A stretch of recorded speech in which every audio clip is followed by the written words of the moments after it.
నమస్తే, welcome to think Andhra. నేను మీ మాణిక్.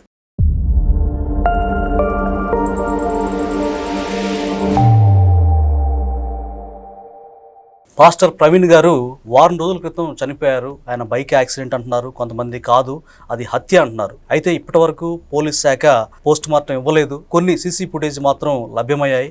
అయితే దాని మీద కూడా కొంతమంది క్రైస్తవ సమాజం భిన్నమైనటువంటి వాదనలు వినిపిస్తూ ఉన్నారు. దీనికి సంబంధించి పూర్తి డీటెయిల్స్ మనతో డిస్కస్ చేయడానికి AP Christian leader professor and doctor Joseph గారు ఉన్నారు. వారిని అడిగి మనం పూర్తి విషయాలు తెలుసుకునే ప్రయత్నం చేద్దాం. సార్ నమస్కారం.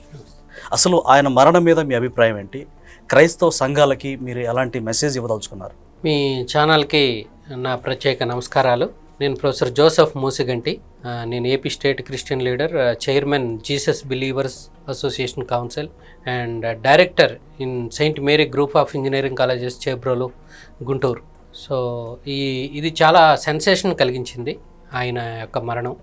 ఎందుకు అంటే ఆయన బోధలు క్రైస్తవ సమాజానికి అక్కడక్కడ మామూలుగా చూసిన వాళ్ళు కూడా ఆయన పర్సనాలిటీ, ఒక ప్రొఫెషనలిజం, ఆయనకు ఒక సాఫ్ట్వేర్ కంపెనీ కూడా ఉంది, చైర్మన్ సాఫ్ట్వేర్ కంపెనీకి. నేను కూడా కలిశాను, ఒక 8 years బ్యాక్ నేను కలిశాను నేను కలిశాను పర్సనల్గా. కొన్ని సీసీటీవీల్లో ఆయన తాగాడు, మద్యం తాగాడు, ఇవి వస్తుంటే జీర్ణించుకోలేకపోతున్నారు. క్రైస్తవ సమాజం జీర్ణించుకోలేకపోతున్నారు. ఈవెన్ నేను కూడా నమ్మలేకపోతున్నాను. కొంతమంది చెప్తున్నారు మేము చూసాము, లేకపోతే తాగిన మాట నిజమని చెప్తున్నా. నేనేమనుకుంటున్నానంటే వీళ్ళేదో ప్రెజర్తోనో లేకపోతే ఏదో సెన్సేషన్ కోసమో వీళ్ళు అబద్ధం చెప్తున్నారు ఏమో. నేను ఏది నిర్ధారణ చేయట్లేదు. ప్రతిదానికి ఒకవేళ నేను మర్చిపోయినా ఏమో అనేది పెట్టుకోవాలి. డౌటే, నా యొక్క డౌటు, లేకపోతే నా అభిప్రాయం. నేను ఇప్పుడు చెప్పేవన్నీ కూడా ఈవెన్ క్రిస్టియన్సే కాదండి. ఆయన చనిపోయిన తర్వాత హైందవులు కూడా ఆయన గురించి టీవీ ఛానల్స్ కానీ హైందవులు కానీ మంచిగా చెప్పారు. ఎంత మంచిగా చెప్పారు. ఒక కొన్ని మాటలు, ఆయన చెప్పిన మాటలు, ఒక మనిషిని ఒక హిందువుగా చూడొద్దు, క్రిస్టియన్గా చూడొద్దు, ముస్లింగా చూడొద్దు, మనిషిగా చూడండి అనే మాట.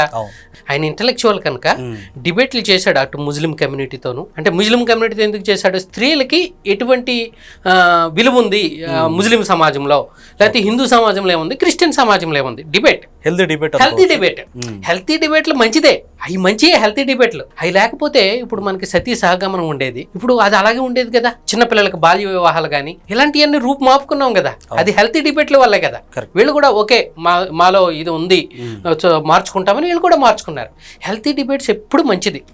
కానీ అది క్రాస్ అవుతుంది అంటే అది మానేయడం బెటర్. అటు వాళ్ళకి సహృదయం ఉండాలి. ఇప్పుడు మీ రాంగ్ నేను చెప్తున్నప్పుడు మీకు కూడా సహృదయం ఉండాలి మీరు తీసుకోవడానికి. అది రాంగ్గా తీసుకోకూడదు, నెగిటివ్గా తీసుకోకూడదు. రాముడు సీత మీద ఆయన వివాదాస్పద వ్యాఖ్యలు చేసినట్టుగా సోషల్ మీడియాలో వైరల్ అవుతా ఉన్నాయి. దాని పట్ల కొంతమంది హిందూ సంఘాల పేరిట పెట్టుకున్న వాళ్ళు కూడా ఆయన బాగా క్రిటిసైజ్ చేస్తూ, ఆయన విమర్శిస్తూ, ఆయన ఒక రకంగా చనిపోతే మాలే అన్నట్టుగా కూడా మాట్లాడారు.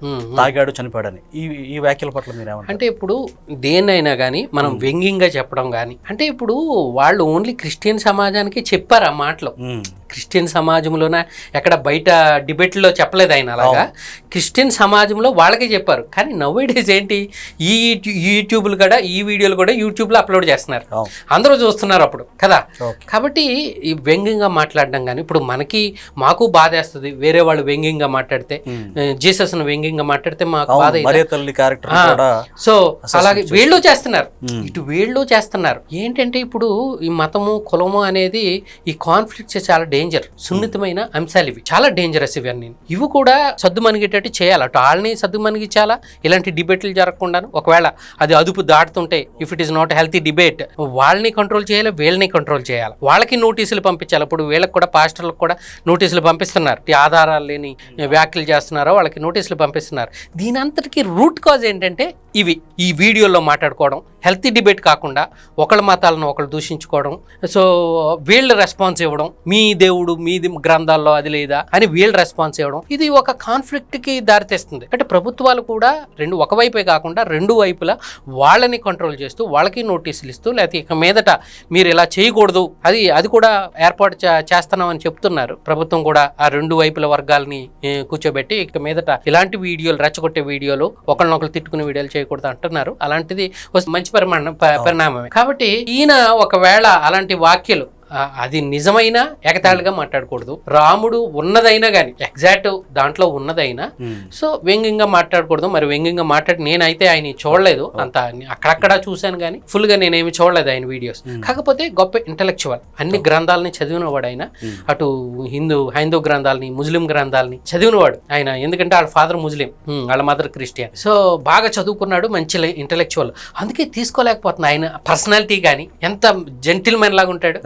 సో ఆయన రోడ్డు మీద తాగడం ఏంటి, ప్రతి 3 షాపుల్లో కొనుక్కున్నాడు అంటారు. ఇప్పుడు ఆయనకు అలవాటు ఉంటే is a chairman of the software company, ఎక్కడికో బార్ లోకి వెళ్ళి తాగుతాడు కదా, సీక్రెట్ గా తాగుతాడు. సీక్రెట్ గా కాకపోయినా బార్ లో అఫీషియల్ గా ఎక్కడో తాగుతాడు. రోడ్డు మీద ఏది మామూలుగా పని చేసుకునే వాళ్ళకి తాగడు కదా. రైట్, ఇదే క్వశ్చన్ నేను అడదలుచుకున్నాను. అయితే ఆయన సీసీ ఫుటేజ్లు వచ్చాయి.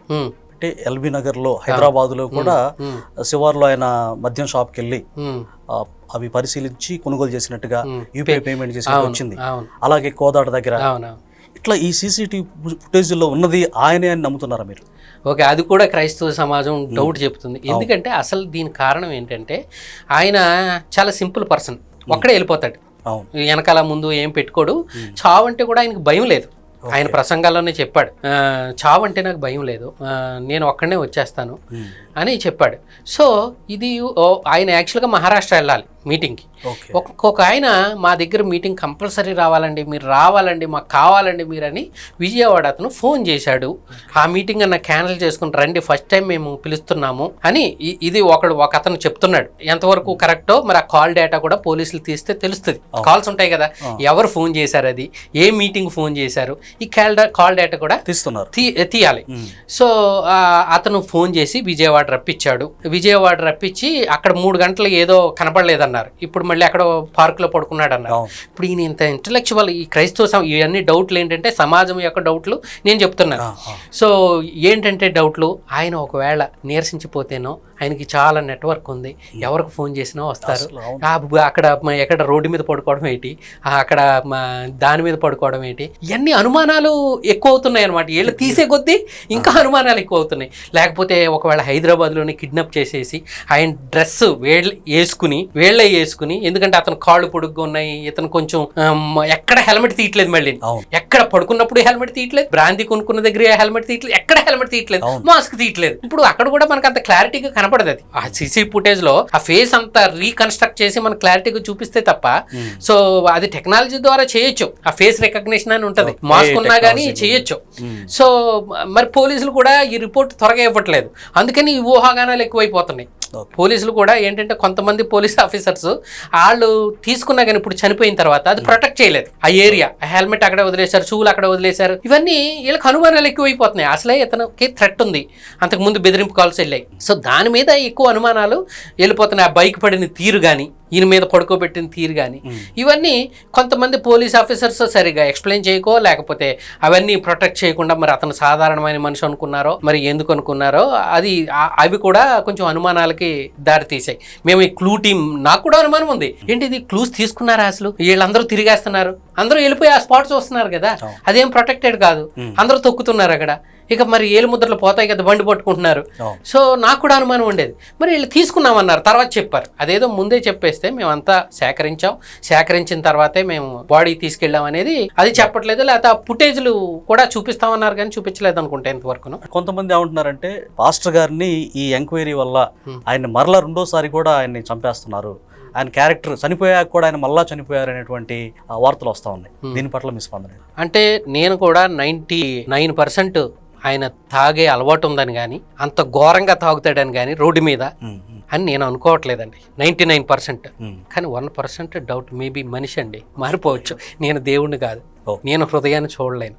కాబట్టి 1% అది కూడా డౌట్, అది కూడా ఈ 2 డౌట్లే. ఆ 1% మేబీ తాగొచ్చు, మారిపోవచ్చు, నాకు తెలియదు, అది దేవుడికి తెలుసు. మేము ఏం చేస్తామంటే కొంతవరకు మేము కంప్లైంట్ ఇవ్వాలి, గవర్నమెంట్కి తెలియజేయాలి. ఇంకా దాన్ని లాగలే మేము, ఎందుకంటే మా క్రైస్తవ సమాజం ఎప్పుడు పరలోకం గురించే మేము ఎక్కువ ప్రయారిటీ. పై లోకంలో అక్కడ న్యాయం జరుగుతుంది. ఇక్కడ ఇప్పుడు సీఎం గారు స్పందించారు దీనికి, నారా లోకేష్ గారు స్పందించారు, హోమ్ మినిస్టర్ గారు స్పందించారు, ఇంకా ఎమ్మెల్యేలు స్పందించారు కదా. సో అది నిజంగా శుభపరిణామం. అంత లెవెల్లో ఒక పాస్టర్ మృతికి వాళ్ళందరూ స్పందించారు. వాళ్ళు మా యొక్క డిమాండ్లను అంగీకరించి కూడా క్రైస్తవ సమాజం మాకు డౌట్ ఉంది, ఇది పోలీసు వాళ్ళు వెంటనే యాక్సిడెంట్ అని చెప్పేశారు. వాళ్ళు వెంటనే యాక్సిడెంట్ అని చెప్పేసి అక్కడ ఎస్పీ గారు ఇది యాక్సిడెంట్ అన్నట్టు, ఆ సానుభూతి ఉన్నట్టు ఆయన మాటలు అలా కనబడుతున్నాయి. అది కూడా డౌటే నాకు, నేనేమి కన్ఫర్మ్ చేయట్లేదు. అదిగో చూడండి పాపం పక్క నుంచి దారి లేక వస్తున్నాడు, ఇలాగ వచ్చి దెబ్బలు తగిలి ఇలా పడిపోయాడు, యాక్సిడెంట్ అయిపోయింది అన్నట్టు కన్క్లూడ్ చేసేస్తున్నాడు ఆయన ఓ మాటలు. ఐజీ గారు ఎస్పీ గారు ఇద్దరు కలిసి చేశారు. ఐజీ గారి మాటలు ఓకే, వాళ్ళ డౌట్లు తీసుకుందాం, మనం నిర్ధారణ చేద్దాం అంటున్నాడు ఐజీ గారు. ఎస్పీ గారు ఏమో ఇలా కంక్లూడ్ చేసినట్టు కనబడుతుంది, స్టేట్మెంట్ ఇస్తున్నాడు డైరెక్ట్ గా, అంటే అలాగా కన్ఫర్మ్ చేసినట్టు కనబడుతుంది. ఆయన మనసులో ఏముందో నాకు తెలియదు. సో ఇవన్నీ వీటి వల్ల డౌట్లు ఎక్కువైపోతున్నాయి వీళ్ళకి. సో నేను ఏంటంటే 1% తాగాడేమో నాకు తెలియదు, 99% అయితే ఆ జెంటిల్మెన్ ఆయన చూస్తే అలా తాగుబోతులా కనబడట్లేదు. ఆయన మాటలు, ఒక సాఫ్ట్వేర్ కంపెనీకి చైర్మన్ ఆయన తాగదలుచుకుంటే చక్కగా ఎవరు తెలియకుండా ఇంట్లో తాగొచ్చు. పోనీ ఇంట్లో తాగొచ్చు, బార్లో తాగొచ్చు, పోనీ ఎక్కడైనా తాగొచ్చు, పోనీ ఎక్కడో కొనుక్కుని సీక్రెట్గా తాగొచ్చు. అంతేకాని రోడ్డు మీద తాగి 3 చోట్ల తాగుతూ వెళ్ళి అలాగ పడిపోడు. ఇంకొక డౌట్లు ఏంటంటే వీళ్ళది కిడ్నాప్ చేసి ఎక్కడో చంపేసి ఆ డ్రెస్ వేసుకుని, ఆ డ్రెస్ హెల్మెట్ వేసుకుని ఇలాగొచ్చాడు. ఆయన ఫోన్ పే తీసుకుని ఆ పాస్వర్డ్ ఏదో మొత్తం బెదిరిస్తే ఏం చేస్తాడు, పాస్వర్డ్ వేరే వాళ్ళు పాస్వర్డ్ ఇచ్చేస్తాడు కదా, బెదిరిస్తే ఏం చేస్తాడు, చంపేస్తానంటే ఆ పాస్వర్డ్ తీసుకుని ఆయన ఫోన్తోనే ఫోన్ పే చేశారు అనేది ఇంకొక డౌట్. ఆ వ్యక్తి ఆయన కాదు, వచ్చిన వ్యక్తి, అందుకే ఎక్కడ హెల్మెట్ తీయలేదు. సో ఆయన ఎక్కడో చంపేసి కార్లో తీసుకొచ్చి అక్కడ వేశారు.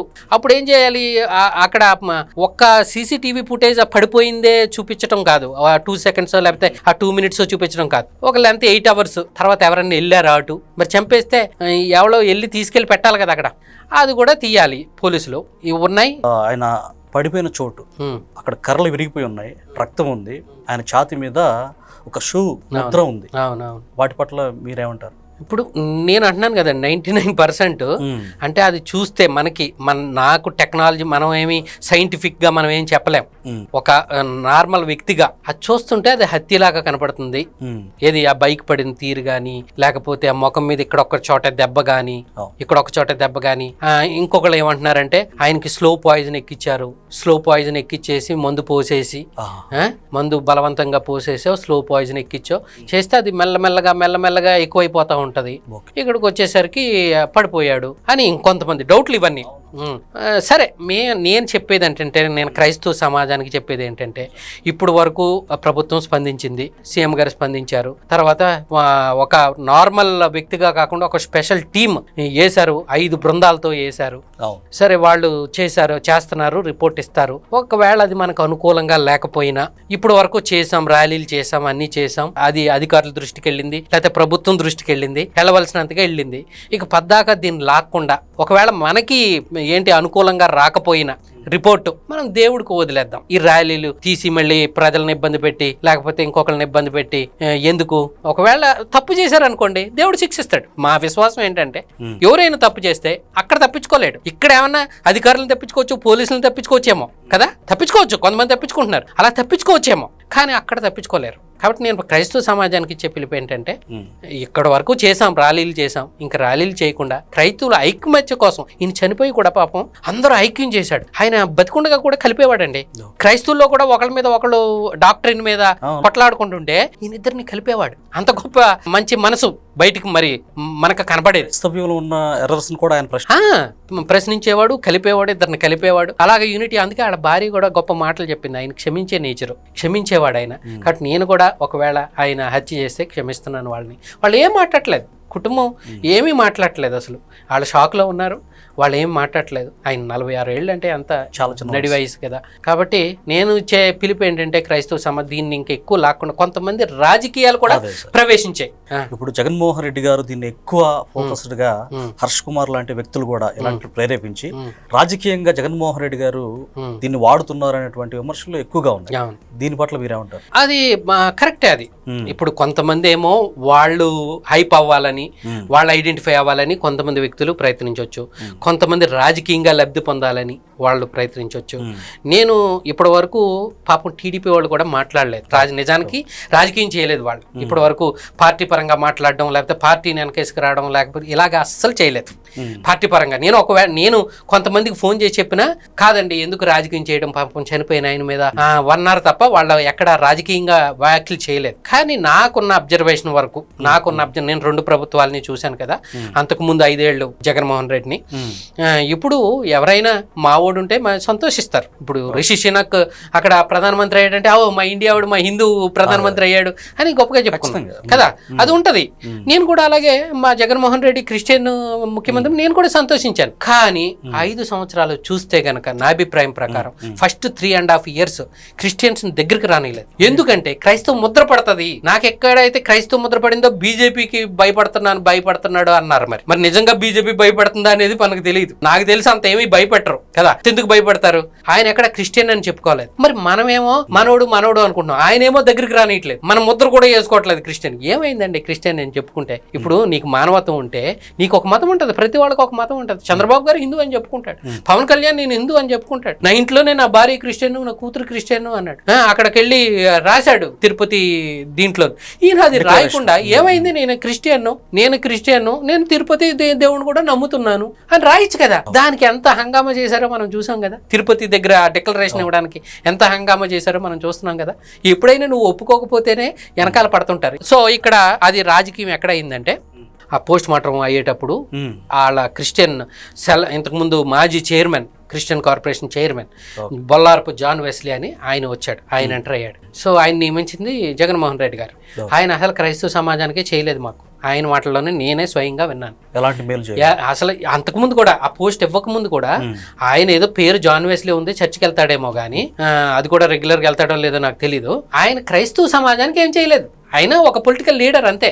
ఒక ఎంపీ దగ్గర పిఏ, విజయసాయి రెడ్డి దగ్గర పిఏ, అంతేగాని ఆయన క్రైస్తవ సమాజానికి ఏమీ చేయలేదు. ఇప్పుడు నేను క్రిస్టియన్ లీడర్ అంటున్నా అంటే ఐఎమ్ కనెక్టెడ్ విత్ క్రిస్టియన్స్. నేను ఓన్లీ క్రిస్టియన్ లీడర్ని, నేను జనరల్ లీడర్ కాదు, నేను లేదా కుల లీడర్ కాదు. హిందూ ఓట్లని అట్రాక్ట్ చేయడానికి మరి ఆ గుళ్ళకి వెళ్ళాడు కానీ పోనీ ఈక్వల్ గా చర్చ్ కన్నా వచ్చాడా? ఎప్పుడో క్రిస్మస్ కి ఆ చర్చిలో కూడా ఏం చెప్తాడు? హిందూ గురించి చెప్తాడు, ఏంటి పంచాంగం గురించి చెప్తాడు. ఒక మీటింగ్ రాలేదు ఆయన, ఒక్క క్రిస్టియన్ మీటింగ్ రాలేదు. బహిరంగ మీటింగ్లు జరుగుతాయి, ఒక్కసారి కూడా రాలేదు. మరి బీజేపీ వాళ్ళ మీద నెట్టేవాడు. నేను బీజేపీ ప్రెజర్ ఉంది, నేను రాలేను, కేసులు ఉన్నాయి. మీటింగ్లకు వెళ్ళడం, సాల్వ్ కప్పించుకోవడం, రావడం, అంతేగాని ఒక చీఫ్ మినిస్టర్ దగ్గరికి క్రిస్టియన్స్ తీసుకెళ్ళడం కానీ ఈయనకేమీ లేదు, వాల్యూ లేదు, అసలు ఎమ్మెల్యే మంత్రులకే లేదన్నారు. నేనేమి చేయలేనండి, ఆ సజ్జల గారిని అడగండి అనేవాడు. మేము కూడా అడిగినా కానీ ఆ ముఖ్యమంత్రి దగ్గరికి తీసుకెళ్ళండి, మా సమస్యలను మేము ముఖ్యమంత్రికి ఇస్తాము అంటే, నేను కాదండి, నువ్వు చూసుకోవాలా, సజ్జల దగ్గరికి వెళ్తావో లేకపోతే ఎక్కడికి వెళ్తావో నువ్వు చూసుకోవాలి కదా.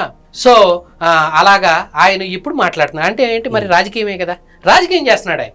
అక్కడికి వచ్చి రాజకీయం చేస్తున్నాడు. తర్వాత ముఖ్యమంత్రి పట్ల దాని పట్ల చాలా వ్యతిరేకత వచ్చిందండి. 70%. అంతకు ముందు 99% ఓట్లు వేసేస్తే ఎప్పుడు 2019లో క్రిస్టియన్స్ మావాడు అనుకుని వచ్చిన తర్వాత అందరూ బిషప్లు నాతో చెప్పారు, ఆ దేవుడు లేడనే ఎవరు సిపిఎం వాళ్ళు ఉంటారు కదా, వాళ్ళకన్నా ఓటేయచ్చు కానీ ఈయనకు ఓటేయకూడదండి అన్నారు. అంత వ్యతిరేకత వచ్చేసింది. కానీ వీళ్ళు ఏం చేశారంటే, చంద్రబాబు గారు అన్న మాటలు కొన్ని ఏంటి మత కన్వర్షన్స్ లేకపోతే వీటి మీద అన్న మాటలు బాగా ట్రోల్ చేశారు. ఇక్కడి నుంచి కూడా అది ఎక్స్ప్లెయిన్ చేయలేకపోయారు. టీడీపీ నుంచి కూడా ఎక్స్ప్లెయిన్ చేయాలి, లేకపోతే టీడీపీకి వచ్చేసేవాళ్ళు. 70% మొత్తం టీడీపీకి వచ్చేసేవాళ్ళు. ఈ బాగా ట్రోల్ చేసి చంద్రబాబు వ్యతిరేక కింద చూపిస్తే వీళ్ళు ఇంక ఎటు వెళ్లకుండా ఆగిపోయారు. అటు ఆయన బ్లాక్ చేసేసాడు మాకు అనుకున్నారు. నిజానికి చంద్రబాబు చెప్పింది కరెక్టే. ఫోర్స్ఫుల్ కన్వర్షన్స్ జరిగాయి, బలవంత మత మార్పిడులు జరిగాయి. నేను ఎక్స్ప్లెయిన్ చేస్తాను. మా పాస్టర్లు చేయరు ఫోర్స్ఫుల్ కన్వర్షన్స్, లేకపోతే మా బైబుల్ యాక్సెప్ట్ చేయదు, జీసస్ యాక్సెప్ట్ చేయడు. ఒక ముస్లింకి పుడితే ముస్లిం, ఒక హిందువుకి పుడితే హిందూ, క్రిస్టియన్కి పుడితే క్రిస్టియన్ కాదాడు, క్రిస్టియన్ కాదు. అన్లెస్ నేను మా యేసు ప్రభునే నమ్ముతాను అని ఆడుకాడు తీర్మానం చేసుకునే దాకా ఆడు క్రిస్టియన్ కాదు. నా భార్యను మార్చడానికి లేదు, నేను నా కొడుకుని మార్చడానికి లేదు, నేను ఆడుకాడు మారాలంతే. జీసస్ యాక్సెప్ట్ చేయడు. రైట్. అయితే సార్, ఇప్పుడు చంద్రబాబు నాయుడు గారు ఒక నిర్ణయం తీసుకున్నారు. ఎస్సీ రిజర్వేషన్ కి ఆయన అనుకూలంగా స్టేట్మెంట్ ఇచ్చాడు. ఇప్పుడు అది జరుగుతూ ఉంది కూడా. ఎస్సీ రిజర్వేషన్ అనేది కరెక్టా కాదా, మంచిదా కాదా మీ అభిప్రాయం? ఇప్పుడు ఒక వర్గం అన్యాయానికి గురైతే తప్పులేదు, బైఫర్కేషన్ తప్పులేదు. ఒక అన్యాయం గురవుతుంది, నిజంగానే గురవుతుంది, మాదిగలు కూడా అన్యాయం అవుతున్నారు అంటే జనాభా ప్రాతిపదికన మాలలు ఎంతమంది ఉన్నారు, మాదిగలు ఎంతమంది ఉన్నారు, నిష్పక్షపాతంగా చేసి మాలలు ఎక్కువ ఉంటారు ఆంధ్రప్రదేశ్లో. అది డౌట్ ఏంటంటే మాదిగలు ఎక్కువ కింద చూపిస్తున్నారు, యాక్చువల్గా అంత పర్సంటేజ్ లేదు అనేది ఒక వాదన. సో నిష్పక్షపాతంగా ఎంత ఉన్నారో అంత పర్సంటేజ్ వాళ్ళకి ఇవ్వండి, దానికి నేను సపోర్ట్ చేస్తాను. అంటే అన్యాయంగా ఈ మార్చకుండా మాదిగల్ని కొంచెం ఎక్కువ చూపించి వాళ్ళు 30% ఉన్నారు అనుకోండి, 40% చూపించి, లేకపోతే 20% ఉన్నారు, 40% చూపించడం రాంగే కదా. వాళ్ళు 20% ఉంటే 20 కేటాయించేయండి వాళ్ళకి. జనాభా దామాషా ప్రకారం పర్ఫెక్ట్ గా రిజర్వేషన్ చేయడాన్ని మీరు సమర్థిస్తారు, ఎందుకంటే అన్యాయానికి గురి అవుతుంది కదా. దాంట్లో నేను ఒక ప్రపోజల్ చెప్పాను. యాక్చువల్గా మాకు భారతదేశంలో ఒక్క షెడ్యూల్ క్యాస్ట్ వాళ్ళకి సంపూర్ణ మత స్వేచ్ఛ లేదు. అది చాలా మంది వేరే ఇంటర్ప్రిటేషన్ తో చెప్తున్నారు. దళితులకి ఎస్సీ స్టేటస్, దళిత క్రిస్టియన్ కి ఎస్సీ స్టేటస్ అన్నారు. నేను అలాగే చెప్పట్లేదు. ఎస్సీలకి సంపూర్ణ మత స్వేచ్ఛ లేదు, ఎస్టీలకు ఉంది, బీసీలకు ఉంది, ఓసీలకు ఉంది, ఎవరికైనా ఉంది. ఎస్సీకే దళితుడు అంటే కూడా దానికి ఒక డెఫినేషన్ లేదు. హిందూ మాల వీళ్ళు స్వతంత్రంగా క్రిస్టియానిటీ తీసుకుంటే ఎలా లేదంటే ఎస్టీ ఓడి మారితే ఆడు ఎస్టీ రిజర్వేషన్ పోదు, బీసీ ఓడి మారితే ఆడు బీసీ రిజర్వేషన్ పోదు, ఓసీ ఓడి మారితే వాళ్ళకున్న బెనిఫిట్స్ ఏమీ పోవు. కానీ ఎస్సీ ఓడి మారితే ఆడ రిజర్వేషన్ పోతుంది, బీసీసీగా. ఇది మీరు చెప్పండి, ఇది అన్యాయమా? ఖచ్చితంగా ఇది అన్యాయం అనే చాలా మంది అందరికీ ఉంది, వీళ్ళొక్కడికే ఎందుకని పాపం. ఖచ్చితంగా ఇది తీవ్రమైన అన్యాయం. మీతో 100% నేను ఏకీభవిస్తాను. మారొచ్చు, మతం మారొచ్చు, కానీ at the cost of you have to lose your reservation, you have to lose your కులం మారదు. దానికి ఏం చెప్తున్నారు వీళ్ళు, క్రిస్టియన్స్ అందరూ ఎడ్యుకేటెడ్ అని చెప్తున్నారు ఒక వాదన. ఇప్పుడు నేను నిన్నటి వరకు ఎస్సీ హిందూ అండి, ఇప్పుడు యేసు ప్రభు నమ్మి క్రిస్టియన్ అయ్యాను. నాది ఏమేమి మారిపోతుంది స్టేటస్? స్థితి మారదు కదా, ఏం మారదు కదా. అక్కడ పోనీ కులం కూడా మార్చట్లేదు, మళ్ళీ వీళ్ళు కూడా అంటారు కులం మారదు నీది అంటారు. అక్కడ మాలా క్రిస్టియన్ అని రాస్తాడు, మాదిగ క్రిస్టియన్ అని రాస్తారు. అక్కడ కులం ఏమి మార్చరు. ఇక్కడ పోనీ అన్టచబిలిటీ కూడా ఏమి పోదు. చర్చిల్లో కూడా ఇప్పుడు హిందువులు కూడా కొన్ని కులాలు మానేసిన వాళ్ళు ఉన్నారండి. అవును, చాలా కదా. రెడ్డి కూడా పెట్టుకోవట్లేదు కొంతమంది, చౌదరి కూడా తోక పెట్టుకోవట్లేదు కొంతమంది, వాళ్ళు కూడా కులాలు అది వదిలేసిన వాళ్ళు ఉన్నారు. అలాగే క్రిస్టియన్స్ లో కూడా కొంతమంది ఉండొచ్చు కులాలు వదిలేసిన వాళ్ళు, క్రిస్టియన్స్ లో కూడా కుల భావం ఉన్న వాళ్ళు ఉండొచ్చు కదా. క్రిస్టియన్స్ లో కులాలు లేవు అనేది లేదు, అక్కడ కూడా ఎవరి కులాన్ని వాళ్ళే చేసుకుంటున్నారు. సో నేను ఫైనల్ గా ఈ ప్రవీణ్ గారి విషయంలో ఏ రాజకీయ నాయకులు ఉచ్చిలో పడకుండా మనం ఏం చేశారో చూడండి. ఏమన్నా అది చేసిందా? చేయలేదు కదా. ఇప్పుడు నేను ఇంకోటి చెప్తాను, ఫోర్సిబుల్ కన్వర్షన్ ఎక్కడ జరిగింది, చంద్రబాబు గారు చెప్పింది ఎలా కరెక్ట్ అనేది. మా పాస్టర్లు చేయరు, బైబిల్ ఒప్పుకోదు, మేము ఎవరం చేయం, మా ఇంట్లో వాళ్ళని కూడా ఫోర్స్ చేయడానికి లేదు. ఎక్కడ జరిగిందంటే ఫోర్సిబుల్ కన్వర్షన్, మాకు నామినేటెడ్ పోస్టులు ఉంటాయి మైనారిటీకి నామినేటెడ్ పోస్టులు ఉంటాయి. ఈ మైనారిటీస్లో బుద్ధిస్టులు, క్రిస్టియన్స్, ముస్లిమ్స్, జొరాస్ట్రియన్స్, ఇంకొకరు ఎవరు జైన్లు ఉంటారు, సిఖ్లు, ఓకే 5 ఉంటారు. ఈ పోస్టులు ముస్లింలు తీసుకుంటారు, ఎందుకంటే వాళ్ళ పుట్టుకతో ఇదే అన్నాను కదా. సో ఇక్కడ మా క్రిస్టియన్స్కి వచ్చేసరికి కన్వర్షన్ ఇది కదా ఉంది కదా. ఏం చేస్తున్నారంటే జగన్మోహన్ రెడ్డి టైంలో హిందువులు తీసుకున్నారు ఆ పోస్టులు. ఒక ఎక్కడో బాప్టిజం సర్టిఫికేట్ కొనుక్కు తెచ్చుకుని, దొంగ పాస్టర్లు ఉంటారు కదా, వాళ్ళు ఇస్తారు, మంచి పాస్టర్ అవ్వడం, వాళ్ళు మేము క్రిస్టియన్ పోస్ట్ మాకే ఉండని తీసుకున్నారు. అది పేపర్లో వచ్చింది. That is called forcible conversion. ఇప్పుడు ఎస్సీ వాళ్ళు పాపం వాళ్ళు పుట్టుకతో ఎస్సీ వాళ్ళు, వీళ్ళు ఎస్సీ పెట్టుకుంటున్నారు అంటే వాళ్ళు పుట్టుకతోనే ఎస్సీ, మధ్యలో మారారు వాళ్ళు. పాపం వాళ్ళ స్థితి ఏం మారలేదు కాబట్టి ఒకవేళ అబద్ధం ఆడినా ఏం చేసినా పాపం వాళ్ళ స్థితిని బట్టి వాళ్ళు హిందూ అని రాసుకుంటున్నారేమో. ఒకవేళ చర్చికి వెళ్ళినా కానీ ఇప్పుడు కొంతమందికి 1 సంవత్సరంలో విశ్వాసం వస్తుంది, కొంతమందికి 4 సంవత్సరాల వరకు ఆ బలం రాదు, సంపూర్ణంగా నేను నమ్ముతాననే బలం రాదు కదా. కాబట్టి వాళ్ళ మీద టార్గెట్ చేస్తున్నారు, పేదోళ్ళ మీద, ఎస్సీ వాళ్ళు, ఇలాంటి వాళ్ళ మీద టార్గెట్ చేయాలి. ఫోర్సిబుల్ కన్వర్షన్, సివియర్ పనిష్మెంట్ ఇవ్వాలి కదా, అది ఫోర్సిబుల్ కన్వర్షన్. లేకపోతే కొంతమంది రాజకీయ నాయకులు ఉచ్చులో పడకుండా క్రైస్తవ సమాజం ఆలోచించి విఘ్నత కలిగి ఇది ఇక్కడతో ర్యాలీలు లేకపోతే సిబిఐ ఎంక్వైరీ. ఇప్పుడు సిబిఐ ఎంక్వైరీ వచ్చినా ఏమంటాం, మనకు అనుకూలంగా లేకపోతే సిబిఐ కూడా తప్పు చేసిందంట, లాయర్ కూడా తప్పు చేసింది అంటాం, అంతే కదా. ఇప్పుడు ఒక అమ్మాయి ఒకరిని ప్రేమిస్తే ఏంటమ్మా నల్లగా ఉన్నాడు అంటే ఆడు పైకి నల్లగా ఉన్నాడు కానీ ఆడు మనసు తెల్లనా అంటది కదా. పాజిటివ్ గా చూస్తుంటే ఏమవుతుంది, మనకి ఏదైనా పాజిటివ్ గానే కనబడుతుంది. సో క్రైస్తవ సమాజానికి నేను ఇచ్చే పిలుపు ఏంటంటే ఇంకెక్కువ లాక్కుండా దీన్ని సమయం పాటించి ఆ రిపోర్టు ఒకవేళ ఆఫీసర్స్ ఎవరన్నా తప్పు చేసి ఉంటే మనం దేవుడికి చెప్పుకుందాం, అక్కడ మనకు న్యాయం జరుగుతుంది. ఇంకా దీన్ని రచ్చరచ్చ చేయకుండా అనవసరంగా కేసులు పడుతున్నాయి. ఇప్పుడు ఏది వీళ్ళ ఆధారాలు లేకుండా మాట్లాడి పాస్టర్ల మీద కేసులు పడుతున్నాయి. కాబట్టి ఇక్కడతో ఆపేసి మనం ప్రార్థనలు చేద్దాం, మనం ఐక్యం అవుదాం, రాష్ట్రం అంతా ఐక్యం అవుదాం. ఐక్యం అయితే అందరం మీకు మేలు చేస్తారు, పార్టీలైనా ప్రభుత్వాలైనా. Thank you.